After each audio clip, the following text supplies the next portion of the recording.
여호와께서 모세에게 말씀하여 이르시되 일곱째 달 열흘날은 속죄일이니 너희는 성회를 열고 스스로 괴롭게 하며 여호와께 화제를 드리고 이날에는 어떤 일도 하지 말 것은 너희를 위하여 너희 하나님 여호와 앞에 속죄할 속죄일이 됨이니라. 이날에 스스로 괴롭게 하지 아니하는 자는 그 백성 중에서 끊어질 것이라. 이날에 누구든지 어떤 일이라도 하는 자는 내가 그의 백성 중에서 멸절시키리니 너희는 아무 일도 하지 말라. 이는 너희가 거주하는 각처에서 대대로 지킬 영원한 규례니라.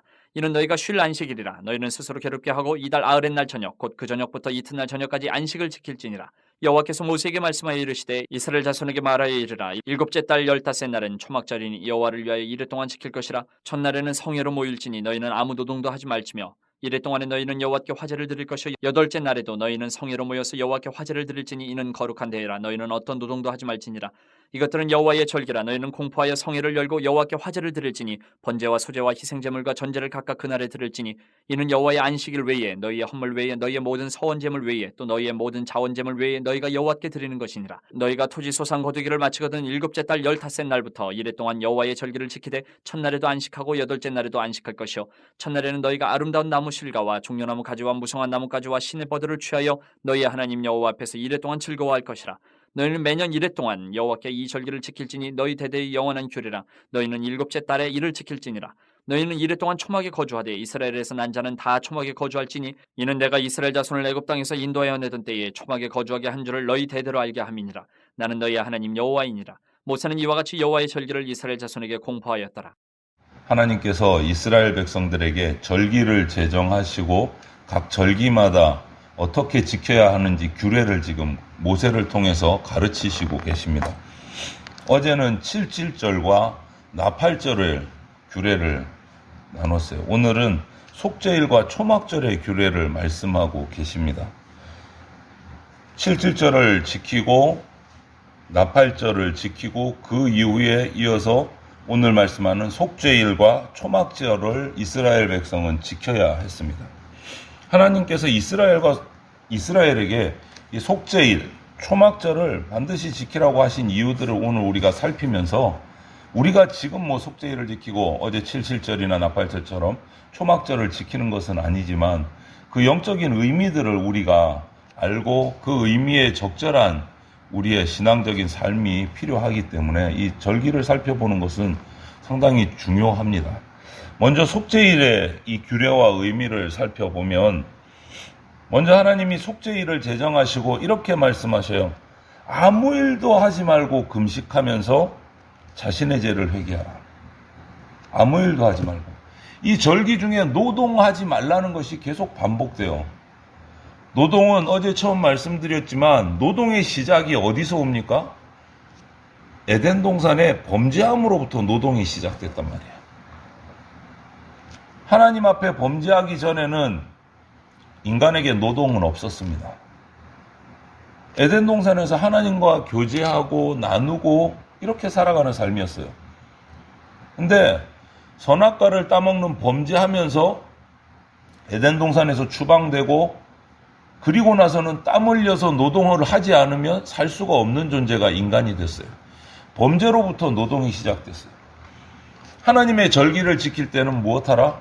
일하지 말라. 그래서 나온 거예요.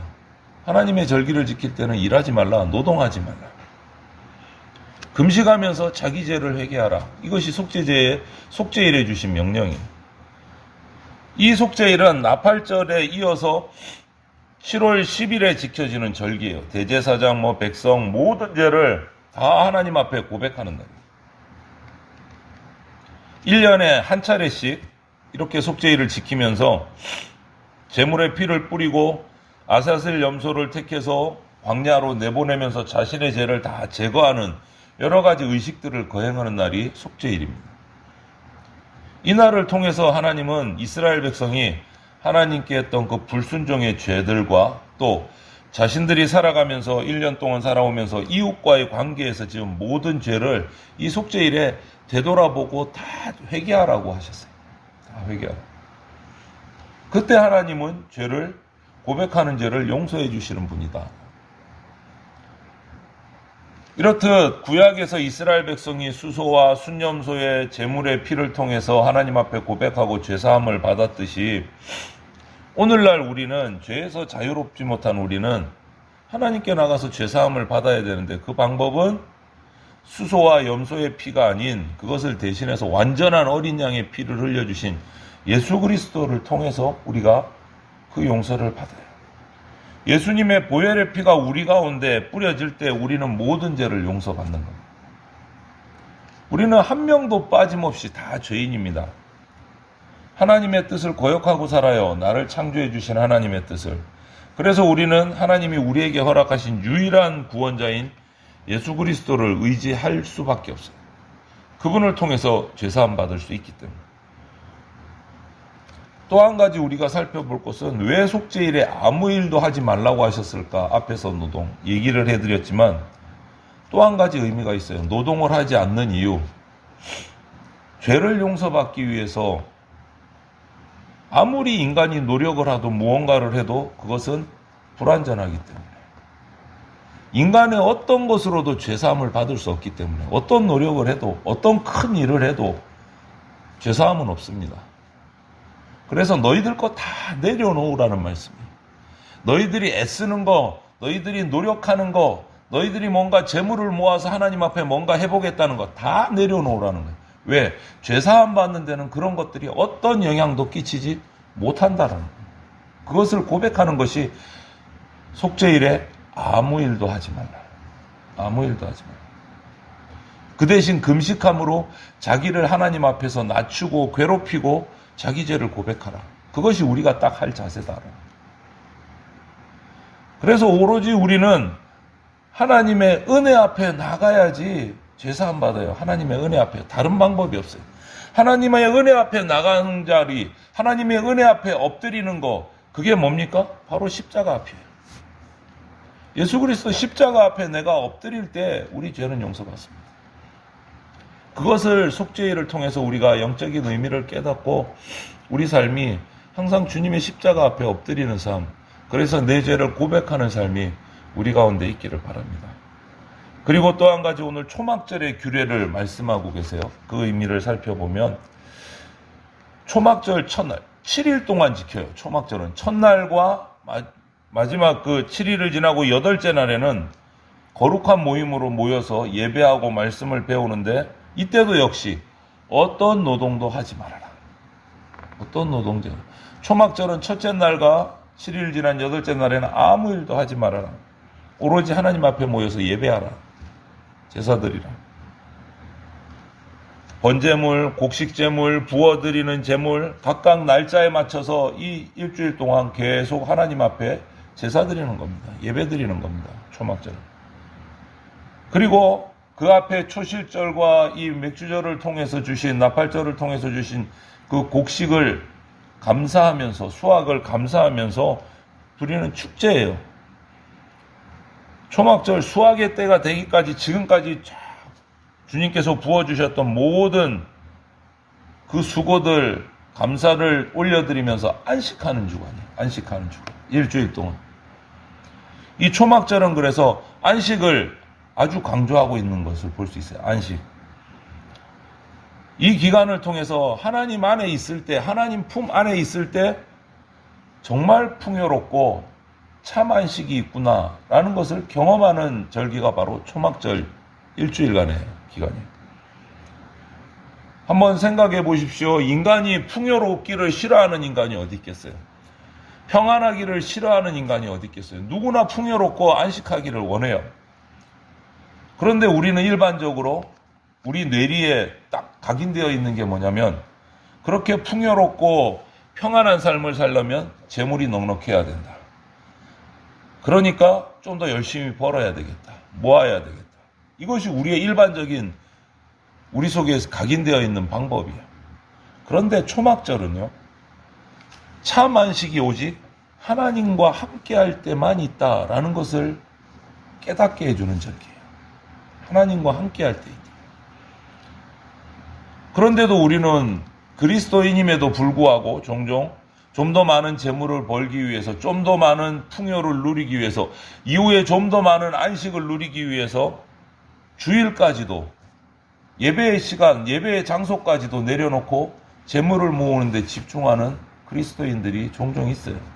안타까운 거죠. 제대로 깨닫지 못한 거예요. 착각하고 있는 거예요. 풍요와 안식이 재물에 있다고 착각하고 있는 거예요. 인간의 노력, 수고, 이것이 풍요를 보장해 준다라고 완전히 착각하고 있어요. 오해하고 있는 거예요. 하나님이 이렇게 초막절을 지내면서 이 안식을 정말 거룩하게 잘 지키라, 초막절을 잘 지키라는 이유가 뭡니까? 참 안식과 풍요는 오직 하나님께서 주시는 은혜다. 그것을 깨닫게 하시는 거예요. 우리 삶의 중심에 하나님과 함께하며 안식을 얻는 시간이 중심에 있어요.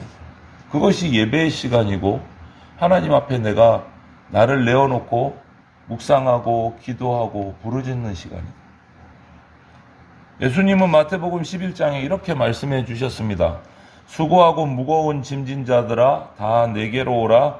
내가 너희를 쉬게 하리라. 하나님 앞에 나올 때 참 안식이 있고 풍요가 있다라는 거예요. 이렇게 초막절이 진행되는 일주일 동안 이스라엘 백성은 초막을 짓고 일주일간 생활을 해야 돼요. 집이 있는데, 그래서 지금도 정통 유대인들이 초막절을 지켜요. 그 사진들과 뉴스의 그림들을 찾아보면 아파트에 살아요. 그런데 아파트 밑에 내려와서 아파트 옥상에 올라가서 초막을 짓고 거기서 일주일간 생활을 해요. 집이 있음에도 불구하고 집 마당에 초막을 져요. 어떤 사진을 보니까 참 우습기도 하고 재밌기도 한데, 호텔 직원들이 초막절이라서 이른 초막에서 하는데, 호텔에서 하는데 호텔 마당에다가 초막을 막 지어놓고 거기서 생활을 해요. 거기서 생활.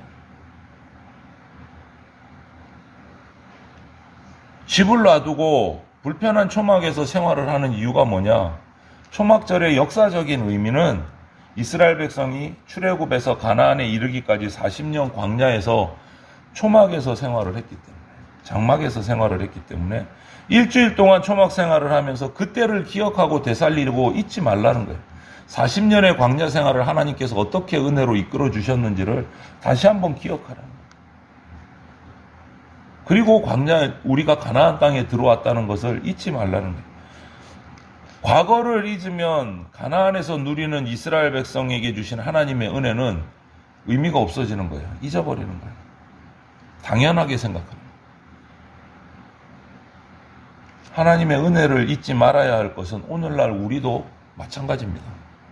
각자에게 주신 은혜들, 또 우리 교회에 주셨던 은혜들을 우리가 잊지 말아야 돼요. 죽음 앞에서 지옥으로 떨어져야 될 우리가 하나님께 택함 받아서 하나님의 자녀로 하늘의 신령한 복을 우리가 경험하게 된 것은 하나님의 은혜예요. 크신 축복이에요. 이것을 잊으면 안 됩니다. 은혜 아래 사는 우리는 죄인이었을 때를 잊고 지금 내가 살아가는 이 삶이 당연하다고 생각하는 순간 문제가 생깁니다. 문제가 생겨요. 하나님과 나 사이의 관계가 깨어지기 시작하는 거예요. 오늘 하루도 우리가 나를 택해 주시고 또 죄사해 주시고 고백할 때마다 용서해 주시고 하나님 나라 백성 삼아 주신 그 하나님의 은혜를 단 한순간도 잊지 않고 날마다 매 순간마다 기억하면서 기뻐하고 감사 예배를 드리고 하나님을 생각하면서 살아가는 저와 여러분들이 다 되시기를 주님의 이름으로 축원을 드립니다. 아멘.